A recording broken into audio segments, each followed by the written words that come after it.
Assalamualaikum warahmatullahi wabarakatuh. Kembali lagi bersama saya di channel YouTube Sahabat Punranga 79. Sahabat-sahabat sekalian, barisan para pemburu ijazah Bapak Joko Widodo ibarat jeruk makan jeruk. Bagaimana tidak setelah Tompel Hosinuddin menyerang Faisal Assegaf dan kemudian Refli Harun kembali juga menyemprot Tompel Hosinuddin. Kali ini beredar isu terkait tentang Tompel Hosinuddin dipecat sebagai kuasa hukum dari para barisan teroris yang hari ini menjadi tersangka atas tuduhan ataupun fitnah ijazah Bapak Joko Widodo. Dan ada pernyataan yang kemudian disampaikan oleh Faisal Assegaf yang kemudian menyampaikan kepada Bung Andi Naswan agar rekening para barisan teroris ini dibuka. Waduh, ada apa gerangan? Kok mereka saling cakar ya sekarang? Dan ada pernyataan yang sangat luar biasa dari Irjen Polisi Ahmad Sutadi yang kemudian membongkar proses hukum yang akan dijalani oleh para tersangka tuduhan ijazah palsu Bapak Joko Widodo. Ya, kita berdoa mudah-mudahan mereka dihukum seberat-beratnya, meskipun Bapak Jokowi menginginkan agar mereka dihukum seringan-ringannya saja. Tapi kita seluruh masyarakat Indonesia mendesak, meminta, dan juga menginginkan agar para barisan teroris ini dihukum seberat-beratnya. Dan sahabat-sahabat sekalian, di akhir video ada pernyataan yang disampaikan oleh Tompel Hosinuddin yang kira-kira kita katakan bahwa ini keceplosan ya. Karena Tompel Hosinuddin mengungkap tujuan sehingga mereka mempermasalahkan terkait tentang isu ijazah Bapak Joko Widodo. Nah, sahabat-sahabat sekalian, sebelum kita lanjut ke videonya, saya mengajak kepada sahabat-sahabat untuk menekan tombol like, subscribe, dan share. Dan tak perlu berlama-lama, kita simak videonya berikut ini. Satu juga yang menarik gitu loh, tadi Bang Faisal cerita sama saya, harus dibuka semua itu rekeningnya para tersangka itu, biar fair semua gitu. Bisa lihat juga kita, ya menarik juga menurut saya nih.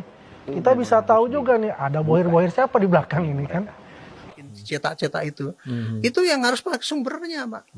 Seperti tadi kembali kalau Pak uang palsu tadi Pak, uang palsu tadi masih tanya ke ori yang mencetak itu ini asli apa tidak. Itulah barulah itu pakai digital kan itu kan kayak gitu. Tapi kalau ijazah itu Pak, ijazah saya dari SMP ya pasti keluarnya dari yang ngeluarkan dong. Dari sekolahnya.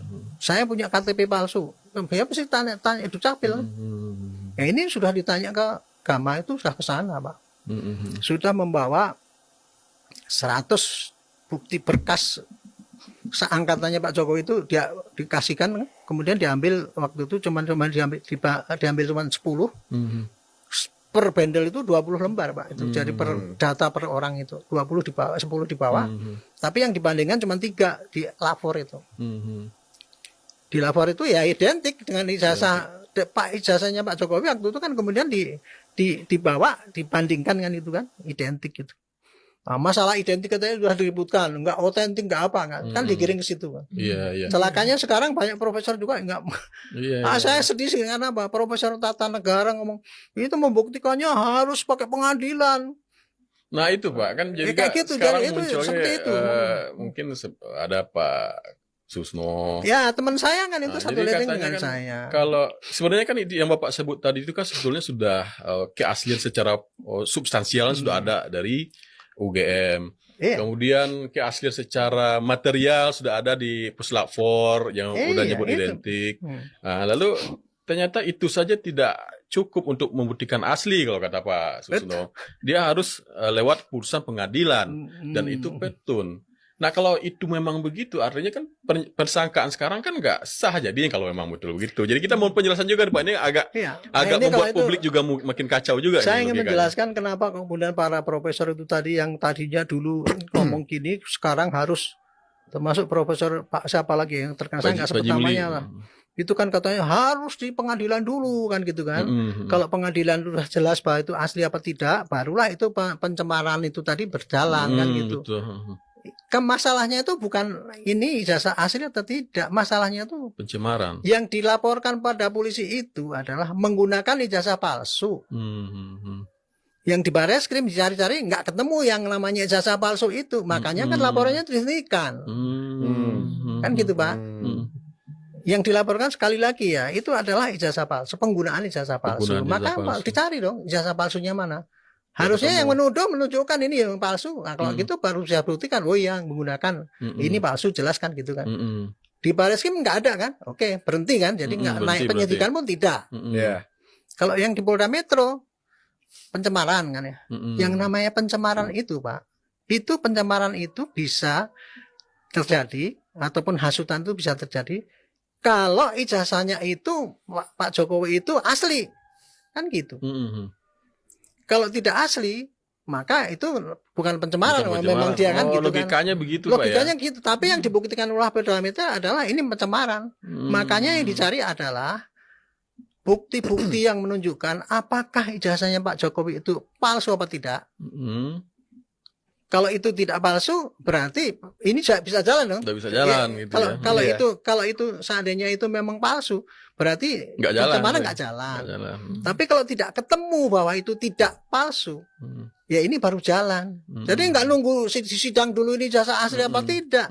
Nah, bukti-bukti inilah kemudian yang berbarengan dikirim besok ke pengadilan. Dimintalah untuk memberikan siapa-siapa yang mau hadir. Diusulkan semua itulah 18 orang. Yang diganti tuh Pak Sunarko lah sama satu lagi. Dua jenderal itu diganti. Masuklah termasuk nama teroris itu kan. Nama itu masuk. Termasuk Pak Faisal Asgaf itu ada. Dia nomor 7 saya dengar di Garuda itu. Nomor 7 18 itu. Ketika masuk di dalam, memang sebelumnya itu kan dimasukin kan ke Humas kan. Nama itu dibacalah sama Jimmy Sidiki, sama ketua. Pak Jimmy emang cross check langsung nama cross check nama itu, dia bilang ini 3 orang tersangka ini tolong diganti. Terorisnya tolong diganti. Didiamin sama Refli. Jadi Bang Refli tidak memberitahu langsung. Tidak, tetap aja ngotot bahwa ini harus ikut. Maka ketika masuk di dalam, Pak Jimmy itu melihat, loh, kok ini masuk? Gitu loh. Ya bilanglah, diinfokanlah ke Refli. Ini nggak boleh. Karena itu aturan kita nih. Kalau mau, karena sudah masuk, tolong duduk di belakang. Tapi nggak boleh berbicara. Tidak boleh berbicara. Ya merasa mereka ini ya tahu kan sendiri model-model mereka kan. Nggak bisa dikatakan baik-baik. Pasti jumawa kan. Akhirnya mereka keluar. Keluar itu atas perintah atau memang atas inisiatif? Inisiatif mereka. Inisiatif mereka untuk keluar. Dipimpin oleh Raffi Harun. Waduh. Disitulah dia katakan walk out. Padahal tidak ada audiensi sama sekali. Tidak ada interaksi. Tidak ada, memang nggak diundang. Kacau Refli. Jadi disitulah Faisal Asgaf itu ya tersinggung. Kenapa?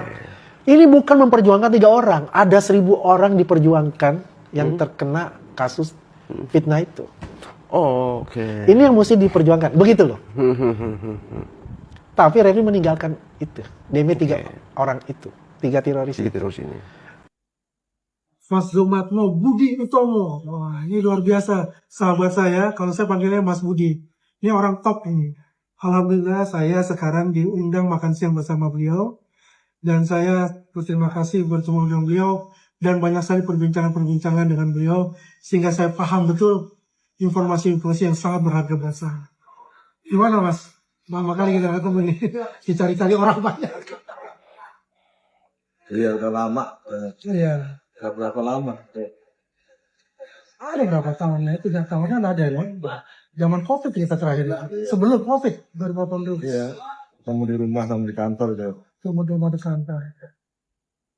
Jadi, izin Mas, nanti malam saya ini bertarung di Sakit Perpuara. Kita akan bongkar semua deh. Saya ketawa kalau ngeliat itu. Ketawa. Justru ada aja pemberitaan yang nggak jelas. Nah, semoga cepat selesai lah Mas.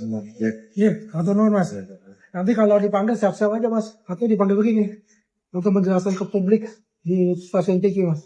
Kalau memang itu bagus untuk bangsa ini ya saya sih. Oke. Saya akan bersama Mas Budi nanti untuk menemani untuk itu. Sampai bertemu nanti di Rakyat Bersuara. mungkin kita harus luruskan dulu ya, restoratif justice itu apa sih gitu ya. Restoratif justice itu kan suatu teori keadilan sebenarnya yang berasal dari kata restore dan justice. Artinya adalah teori keadilan yang tujuannya adalah untuk pemulihan. Pemulihannya ke siapa? Pemulihannya itu fokusnya sebenarnya kepada korban.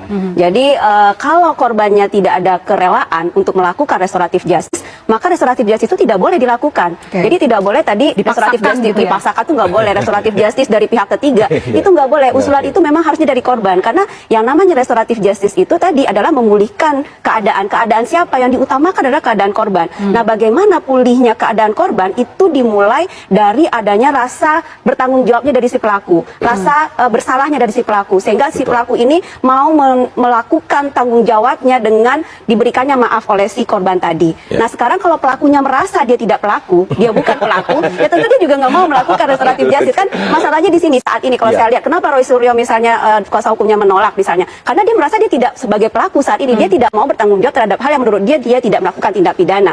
Dan korban saat ini merasa belum butuh juga untuk melakukan yang namanya restoratif justice, karena apa yang harus dipulihkan saya udah punya semuanya gitu kan, dalam hal ini tadi alat bukti saya ada ini dan segala macam. Artinya di sini saya ingin mengatakan bahwa restoratif justice itu bukanlah satu langkah mediasi seperti yang ada di alternatif dispute resolution yang ada di Perdata. Ini adalah perkara pidana di mana teori keadilannya itu bertumpu kepada si korban dulu. Dalam meja perundingan itulah dibuat sebuah komitmen yang melegitimasi sesuatu yang sebenarnya tidak legitimate. Ini yang tidak kami harapkan. Ya kalau mediasi kan nggak ada pengadilan, nggak ada pembuktian. Berarti ada tujuan ke sana menurut Anda? Iya, ada tujuan untuk tidak mengeluarkan dokumen yang sebenarnya itu menjadi primary evidence yang selama ini menjadi sumber kegaduhan bertahun-tahun di Republik ini gitu loh.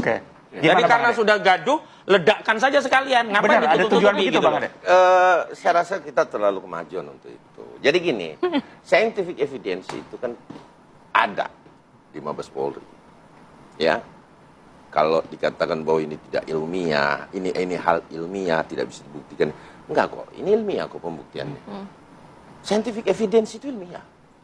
Itu adalah ilmu kepolisian yang ilmiah terkait barang bukti, terkait lapor, DNA, kan itu ilmiah semua.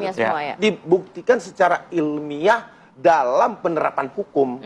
Nah, yang menarik adalah kami tidak akan pernah takut karena kami yakin bahwa apa yang dikeluarkan Puslapfor itu dilegitimasi oleh negara gitu loh. Nah, terus 3 orang ini gimana? Bahwa kemudian ada legitimate negara di situ. Kan tidak mungkin dong kita mau mempercayai satu teori atau ilmiah menurut mereka, penelitian ilmiah mereka yang sebenarnya tidak memiliki data primer kan? Kan itu persoalannya. Data primer ini diperiksa oleh Puslapfor loh. Nah, melalui scientific evidence mereka gitu loh. Sehingga saya menganggap bahwa ya udah monggo. Wah, seneng kali kita kalau sampai kepada dia. Tapi ingat, resiko bukan di kita loh.